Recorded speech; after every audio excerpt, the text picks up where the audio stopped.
The date is early 2025. The arena is sold out.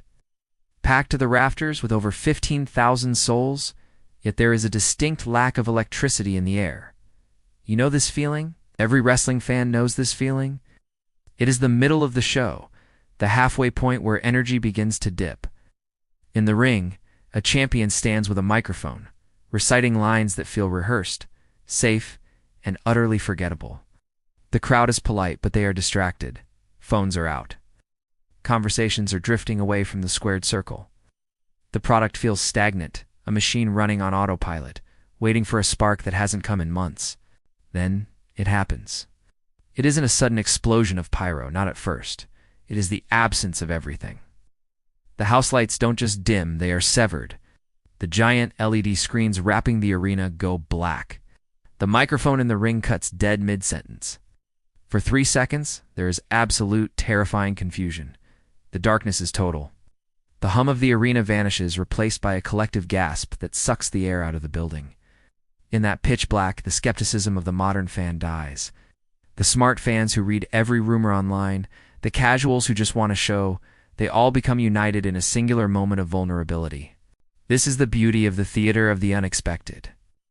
In a world where every return is leaked, every surprise is spoiled by social media insiders, true surprise is the rarest currency in WWE, and in this darkness, a sound begins. It isn't music yet. It is a heartbeat. Slow, thumping, thud-thud. It vibrates through the floorboards, shaking the cameras, rattling the chests of the front row. The suspense is no longer just visual. It is physical. Something is coming. Something that has been dormant for too long. The first beam of light cuts through the darkness like a razor. It hits the stage, illuminating a thick, rolling fog that has silently flooded the ramp during the blackout. And then the silhouette appears. The entire arena erupted the moment she appeared. New gear, new attitude, new fire. She came out of the fog like a force of nature, and the WWE Universe exploded louder than ever. This wasn't just a pop. This was a release of pressure that had been building for years. The camera zooms in, not on her face, but on her boots, stepping rhythmically onto the steel ramp. She isn't walking with the tentative hope of acceptance. She is walking with the heavy, deliberate stride of a conqueror reclaiming stolen land. The commentary team is screaming, their voices cracking, but you can barely hear them over the wall of sound produced by the audience. It's a guttural, primal roar. Men, women, children, leaping from their seats, spilling popcorn, dropping phones, eyes wide with disbelief. She stops at the top of the ramp. Spotlight finally hits her face. It's stoic. There is no smile, no pandering to the crowd, no "I missed you" wave. Her eyes are locked on the ring. The champion, who moments ago looked bored, now looks like a deer caught in the headlights of a semi-truck. This is the moment the landscape of 2025 changed. She sheds her jacket leather, distressed, darker than her old colorful persona, reveals the physical transformation. She looks dangerous. The narrative has shifted in seconds. She isn't here to fill a spot on the card. She is here to burn the card down. The sheer volume of the noise creates a distortion in the broadcast audio, a crackle of static that signifies that the equipment literally cannot handle the passion of the moment. She is back. While the arena is a chaotic sea of joy, the backstage area, the gorilla position, is a very different kind of chaos. If the ring is the stage, this is the engine room, and the engine is redlining. Producers are scrambling. The script for the next 2 segments has just been thrown into the trash. Writers are frantically typing on tablets, trying to figure out how to pivot the entire show around what is walking down that ramp. But amidst the panic of logistics, there is a distinct emotional current running through the locker room: fear. Wrestlers gather around the monitors in the back, abandoning their warm-ups. They watch in silence. The younger talent, the ones who rose to prominence during her absence, watch with a mix of awe and dread. They have heard the stories, know the legacy, but seeing it live is different. They realize in real time that their spot on the card, their screen time, their merchandise sales are all suddenly under threat. The ecosystem has introduced an apex predator, and everyone else just moved down a link on the food chain. There is a shot of the backstage hallway, where a rival someone who claimed to have replaced her stands with arms crossed. The camera catches a subtle twitch in their jaw. It's not anger. It's insecurity. For months, they have claimed to be the best, to be the undeniable face of the company. But that claim was easy to make when she wasn't there to challenge it. Now, the lie is exposed. The producers shout cues, the director calls for camera angles, but the wrestlers backstage are frozen. They aren't watching a show. They aren't watching their careers being recalibrated. The return isn't just a moment for the fans. It is a wake-up call for the roster. The standard has just been raised, and many of them know they cannot reach it. Outside the arena, the shockwave travels at the speed of light. Before she has even stepped through the ropes, the internet has caught fire. Twitter, Instagram, TikTok, the algorithms are overwhelmed. She's back trends #1 worldwide within 3 minutes, displacing political news, sporting events, and celebrity gossip. The clip of her entrance, grainy footage shot from a fan's phone in the nosebleeds, garners 2 million views in 10 minutes.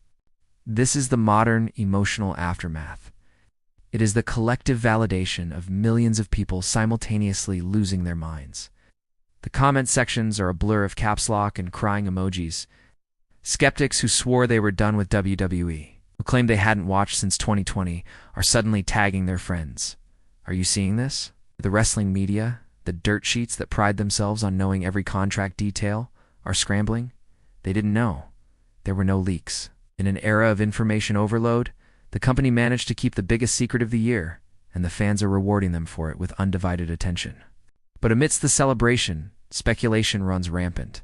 Why now? Who is the target? Is this a one-night appearance, or is she here to stay? The digital world begins to dissect her appearance. They analyze the new logo on her jacket. They debate the meaning behind the song choice. They screenshot her expression, looking for clues of her mental state. It is a forensic analysis of a miracle. For the fans watching at home, the feeling of FOMO, fear of missing out, is agonizing. They wish they were in that building. The broadcast ratings spike vertically as word of mouth spreads. People are waking up their spouses, texting their dads, calling their old college roommates. Wrestling for tonight is the center of the pop culture universe again. Fast forward to hours, the show is over. The lights in the arena are being disassembled. The fans have filed out, their throats sore from cheering, their adrenaline slowly fading into the parking lot traffic. But deep inside the bowels of the stadium, in a private locker room, she sits alone. This is the side of the story the cameras never show. Costume is gone, replaced by sweatpants and a hoodie. The war paint is wiped away, revealing tired eyes. She stares at her hands. They are trembling slightly, not from fear, but from the massive dump of adrenaline leaving her system. The noise of the crowd still rings in her ears, a phantom echo that won't go away. This is the addiction. This is why they come back. No matter how much money they make, no matter how badly their bodies hurt, nothing in the real world replicates the feeling of 20,000 people screaming your name. But now in the quiet, the doubt creeps in. Did she live up to the memory? Is she as fast as she used to be? She touches a scar on her knee, a reminder of the injury that sent her away the last time. The physical toll is immediate. Her back aches from the travel, her neck is stiff. The glamour of the entrance is replaced by the gritty reality of the lifestyle. She checks her phone, hundreds of texts from family, friends, old colleagues. She doesn't answer them yet. She just needs a moment of stillness to reconcile the person she is, the mother, the wife, the human with the myth she just resurrected. It is a lonely feeling, being an icon. You belong to everyone, which means you belong to no one, not even yourself. She finally picks up the phone. It's a video call. On the small screen, a chaotic living room appears. A child is jumping on a couch wearing her old merchandise, screaming, "Mommy was on TV." A partner smiles wearily from the background, holding up a glass of wine and a silent toast. This is the cost. This is the trade. To be the hero in the ring, she has to be the ghost in her own home. The conversation is short. She smiles, puts on the brave face, asks about homework and dinner. She doesn't talk about the anxiety she felt in the gorilla position. She doesn't mention the way the champion looked at her with genuine venom. She keeps those worlds separate. But as she looks at her family, a pang of guilt hits her chest. She promised she was done. She promised no more missed birthdays, no more 300 days on the road. But the fire called her back. Is she selfish? Maybe is she driven? Absolutely. The duality of the wrestler is the constant war between domestic peace and public glory. She hangs up the phone and stares at the black screen. The silence of the hotel room awaits her. The rush of the return is already fading, replaced by the grind of the schedule. Tomorrow is another town, another crowd, another fight. She packs her bag, the new gear folded neatly. The decision is made. She is back in the circus, and while her heart is full from the reception, a small part of her wonders if she has just made a deal with the devil she can't break. The following week, the narrative begins to take shape. The wrestling world expects a standard feud, the returning legend versus the current champion, a battle for respect. But the story that unfolds is more psychological. The current champion, the woman who has carried the division for the last 2 years, isn't playing the role of the cowardly heel or the fighting babyface. She is playing the role of the usurper who refuses to abdicate. In a promo segment that feels uncomfortably real, the champion addresses the return. She doesn't yell. She speaks with a quiet, seething intensity. She talks about the days when the arena was empty, when the ratings were down, when she was the one doing media tours and charity events, while the legend was sitting at home. She paints the returning hero not as a savior, but as a tourist. "You come back for the applause," the champion says, looking directly into the camera. "I stayed for the struggle." This creates a conflict among the fans. They love the return, but they respect the champion's points. It divides the audience. It's no longer just good guy versus bad guy. It's past versus present. The locker room dynamic shifts. Wrestlers begin to pick sides. The atmosphere backstage becomes tribal. Old guard supports the return, seeing it as a restoration of prestige. The new generation sees it as a glass ceiling being reinstalled. The tension is palpable. Every interaction in the catering area, every glance in the gym, carries weight. The story isn't just about a belt anymore. It's about ownership of the future. Then, the icon speaks.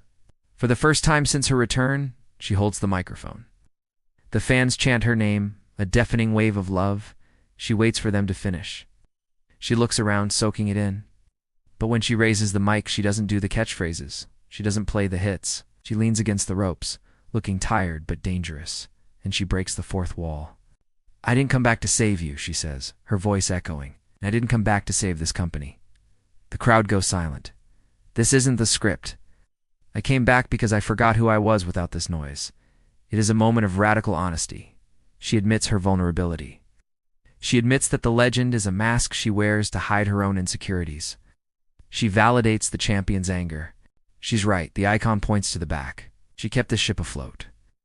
But here's the ugly truth. ... She steps closer to the camera, her eyes piercing the lens.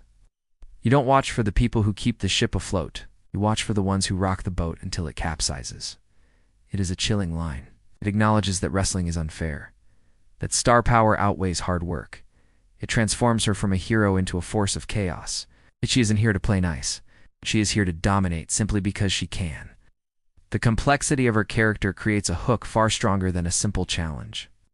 She is acknowledging the unfair nature of her own stardom. The physical confrontation, when it finally happens, is ugly. It isn't a technical wrestling match. It is a brawl. When they finally meet in the center of the ring, the cinematic quality vanishes, replaced by the gritty realism of a street fight. Security guards swarm the ring, trying to separate them, but they are tossed aside like ragdolls. The icon and the champion are tearing at each other with genuine animosity. But here is where the story takes a turn. During the brawl, the icon takes a stiff shot to the jaw. She goes down. The crowd gasps. The invincible aura is shattered instantly. She isn't the superhero she was 5 years ago. She is older. She is slower. The champion stands over her, breathing heavily, realizing that the goddess bleeds just like everyone else. This moment of weakness is crucial. It changes the stakes. If she was untouchable, the story would be boring. Seeing her vulnerable makes the audience lean in. She scrambles to a corner, eyes wide. For the first time, we see fear in her eyes. The return wasn't a victory lap. It was a gamble. And now, it looks like she might lose. The visuals focus on her struggle to stand, the shaking of her legs. The commentary team shifts from praising her greatness to questioning her decision to return. "Has time passed her by?" they ask. The narrative hook sinks deep. We aren't watching a coronation. We are watching a desperate fight for survival. The video ends not with a victory, but with a question. The screen fades to a black and white slow-motion shot of her walking back up the ramp. Battered and bruised, looking back at the ring where the champion still stands. The narrator returns for the final thought. We asked for a return. We asked for the fire. But we forgot that fire burns everything it touches. The twist is this. Her return wasn't about winning the title in 2025. It was about the tragedy of the athlete. The realization that you can never truly go back home. The eruption of the crowd was a high that can never be sustained. As she disappears behind the curtain again, the fog swallowing her up, we are left with a heavy realization. She didn't come back to build a future. She came back to destroy her past, to prove to herself that she still exists. The final shot is a close-up of the arena floor, covered in confetti and debris, empty and silent once again. The lights go out. The cycle continues. The hero returns, the hero bleeds, the hero leaves. And we, the fans, are left waiting for the next eruption, addicted to the moments that make us feel alive. Even if they destroy the people we love to watch,